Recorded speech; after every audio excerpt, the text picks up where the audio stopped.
Before we begin, please press the like button and the subscribe button. Welcome back to The Explainer. Today, we're stepping into a seriously high-stakes world where, believe it or not, building a solid defense actually requires learning exactly how to go on the offense. We're going to explore offensive realism in cyber warfare and how it is absolutely reshaping the way we train our digital defenders. Okay, so right off the bat, let's just acknowledge the massive 24/7 battle business owners are facing on the digital front line today. It's constant. But right now, the numbers are just overwhelmingly stacked against the good guys. Section 1. The 4.8 million person gap, representing a massive shortfall in our defenders. To put this into perspective, the global cybersecurity workforce gap currently sits at a staggering 4.8 million people. Yeah, you heard that right. That means there are literally 4.8 million unfilled seats in security operations centers all over the world, leaving businesses to fight this uphill battle with total skeleton crews.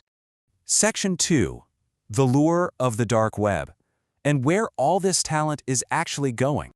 So, if they aren't filling those 4.8 million open jobs, where exactly is all this highly technical talent going?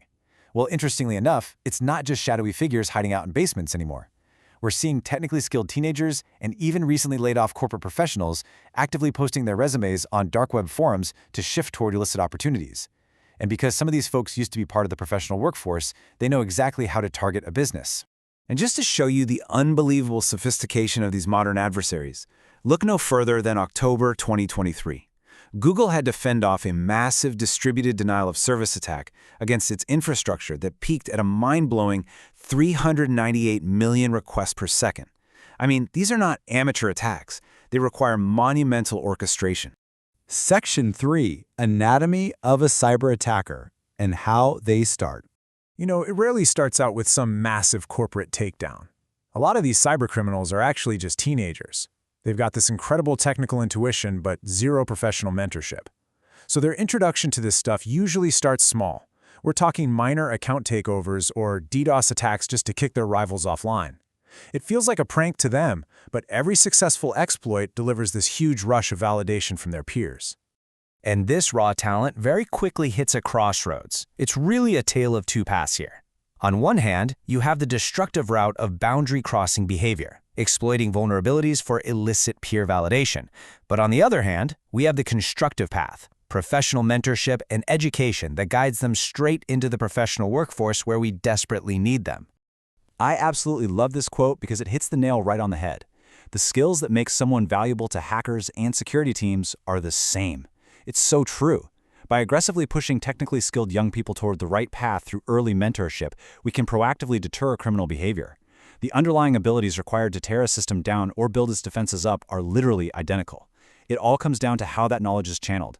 Section 4. The attacker-informed curriculum, focusing on real-world tactics.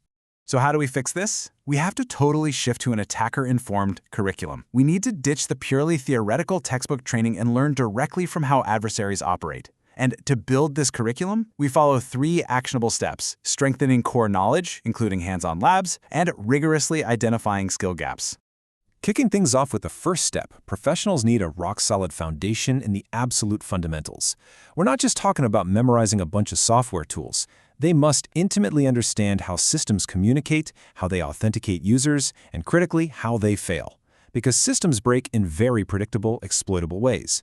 Nailing these core security concepts gives defenders the context they desperately need to make much better decisions during live investigations. Section 5. Hands-on labs and simulations, because practice makes perfect. Moving to step 2, we get into penetration testing. This is where defenders actually get to roll up their sleeves and get their hands dirty.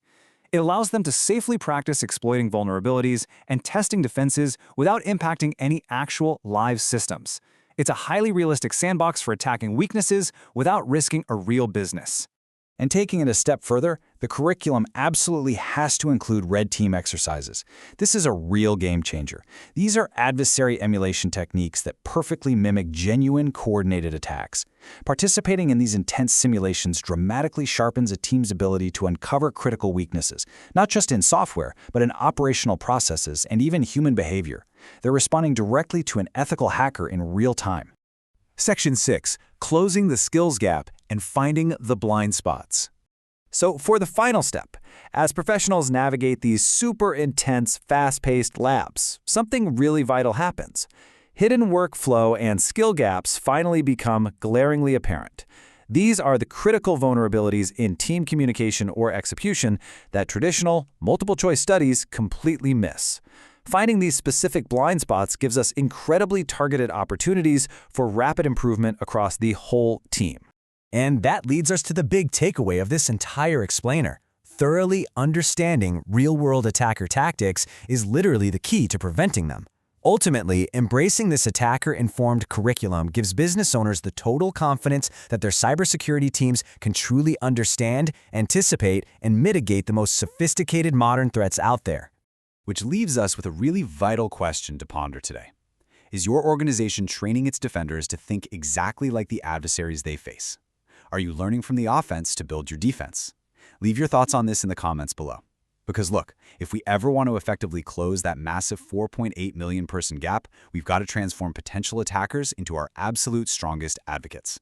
Keep questioning, keep learning, and thank you so much for watching this explainer.